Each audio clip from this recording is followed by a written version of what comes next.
Good afternoon, everybody, and welcome to another edition of the RotoBaller Radio Waiver Wire Series. I'm your host, Anthony Aniano.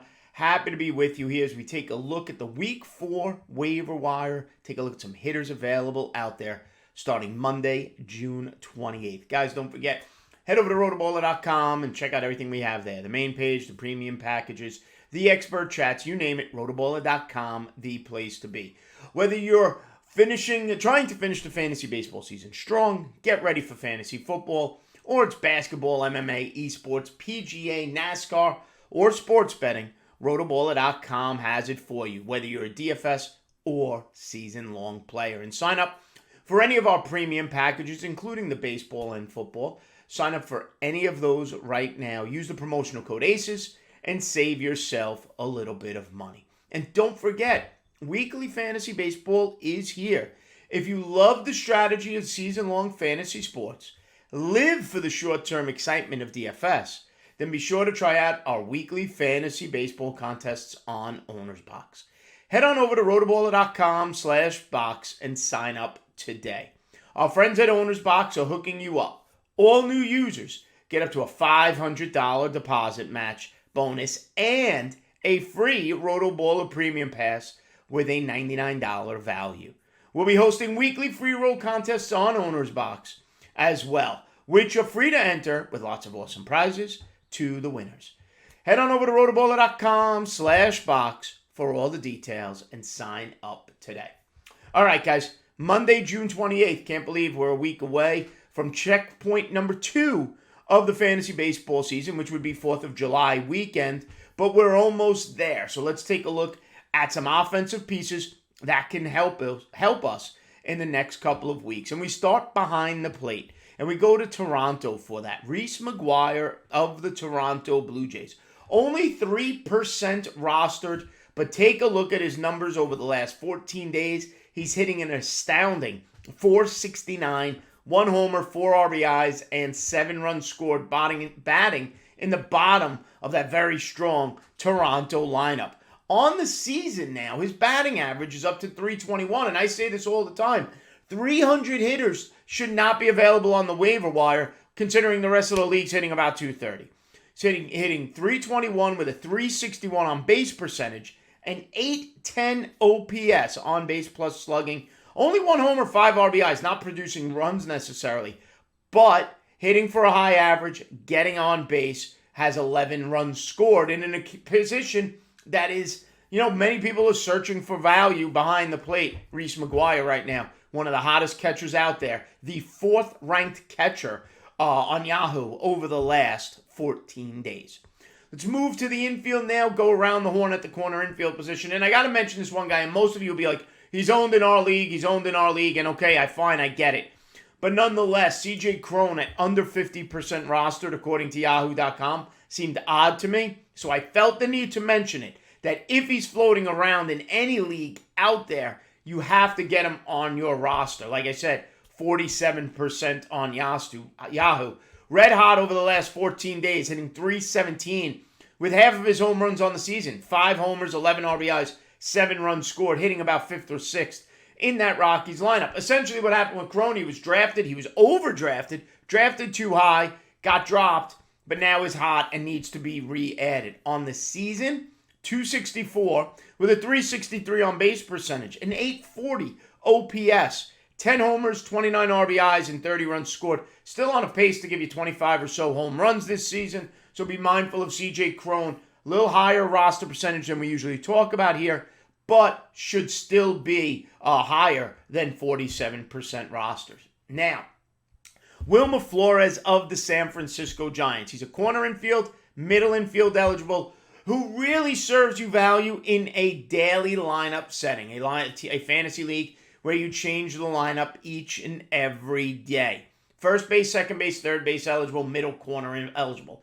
Any type of daily lineup setting, Wilmer Flores finds his way on my team because he hits when he plays and he crushes lefties, always has throughout his career.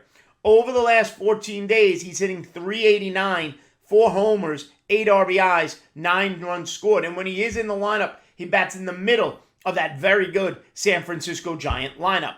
On the season, he's hitting .260 with a 332 on base percentage and a 769 OPS. 7 homers, 24 RBIs, 25 runs scored. But again, I go back to what I said before. In a daily lineup setting, players are off, teams have an off day, players are sitting. You could put them in 5 spots: first, second, third, corner, middle, because when Wilmer Flores plays, he does produce 389, like I said, over the last 14 and only 14% rostered on Yahoo.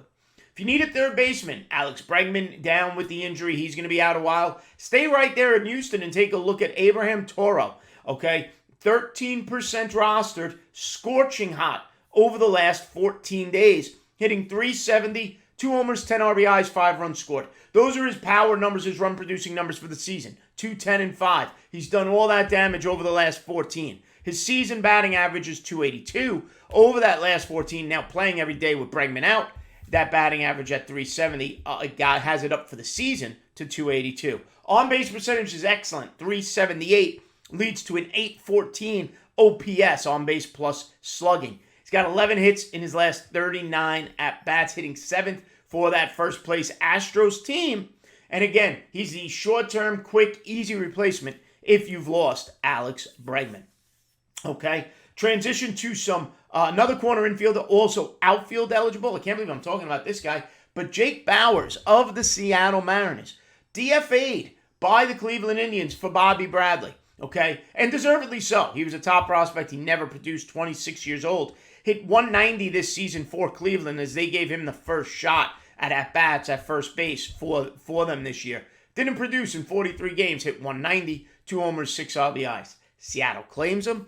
Evan White's been a disaster at first base. Bauers rolls in. And what has Bauers done over the last 14 days? He's done nothing but hit. 340 over his last 14 days. A homer, 5 RBIs, 7 runs scored. They've put him right in the middle of the lineup in Seattle, hitting 5th or 6th.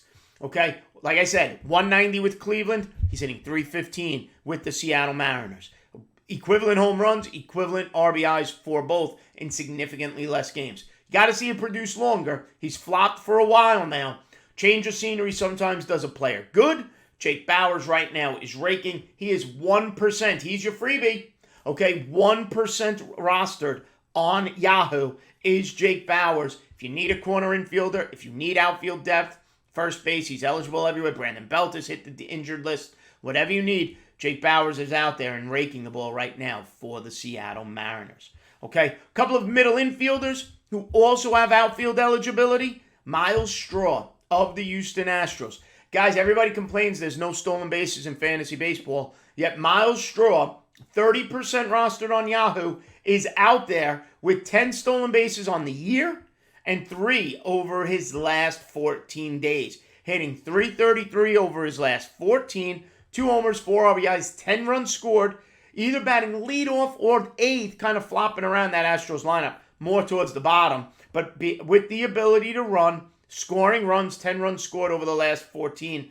Okay, he's hitting 264 on the season, but the big number, the 10 stolen bases, throwing 33 runs scored, a 668 OPS, on base percentage 335. Doesn't hit for a ton of power. His game is speed, and in a league where not a lot of guys are running, Myles Straw giving you shortstop and outfield eligibility, middle infield as well. Grab those 10 stolen bases if that's a category you're lacking in. Another middle infield, outfield eligible player comes out of Oakland. Tony Kemp, second base and outfield eligible. Batting leadoff mostly for these Oakland Athletics.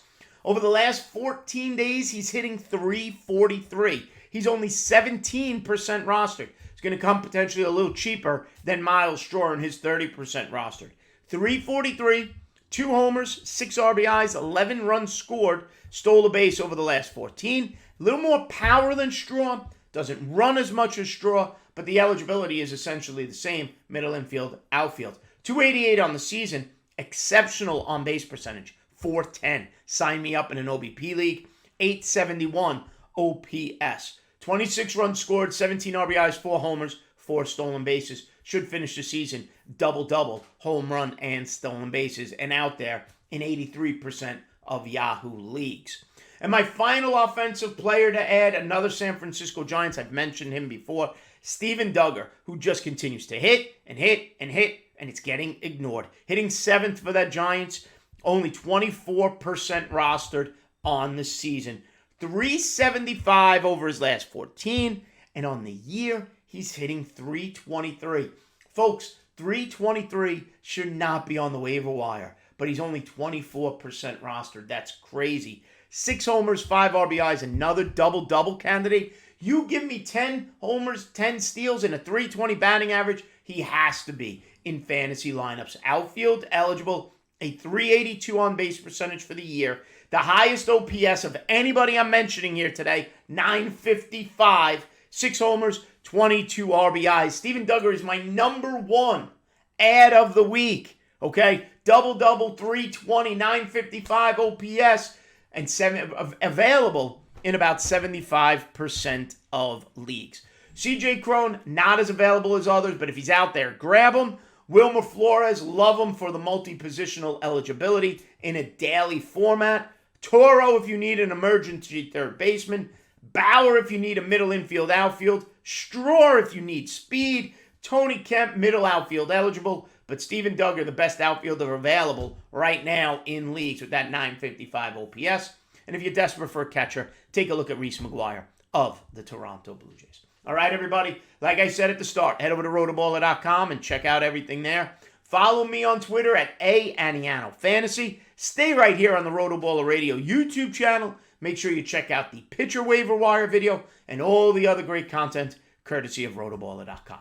All right, everybody. Stay smart. Stay safe. We'll see you next time. Have a good one, folks.